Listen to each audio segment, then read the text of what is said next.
ഭൂമിയിൽ ജീവജാലങ്ങളുടെ നിലനിൽപ്പ് ജലത്തെ ആശ്രയിച്ചാണ്. എന്നാൽ ശുദ്ധജലത്തിന്റെ അളവ് ഭൂമിയിൽ കുറയുന്നതായുള്ള ആശങ്കപ്പെടുത്തുന്ന റിപ്പോർട്ടുകളാണ് ഇപ്പോൾ പുറത്തുവരുന്നത്. നാസ ജർമ്മൻ സാറ്റലൈറ്റ് ഡേറ്റ ഉപയോഗിച്ചുള്ള പഠനത്തിലാണ് മെയ് 2014 മുതൽ ഭൂമിയുടെ ശുദ്ധജല സ്രോതസ്സുകളിൽ ഇടിവ് കണ്ടെത്തിയത്. 2002-2014 കാലഘട്ടത്തിൽ കരയിൽ സംഭരിച്ച ശുദ്ധജലത്തിന്റെ ശരാശരി അളവായ 290 ക്യൂബിക് മൈലിനേക്കാൾ കുറവാണ് 2015 മുതൽ 2023 വരെയുള്ള ശുദ്ധജലത്തിന്റെ ശരാശരി അളവ്.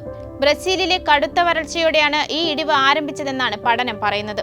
തുടർന്ന് ഒന്നിലധികം ഭൂഖണ്ഡങ്ങളിലുടനീളം വരൾച്ചയുണ്ടായി. ചൂടേറിയ സമുദ്ര താപനിലയും 2014 മുതൽ 2016 വരെ ഉണ്ടായിരുന്ന എൽനിനോ പ്രതിഭാസവും ഈ കടുത്ത വരൾച്ചയ്ക്ക് കാരണമായി.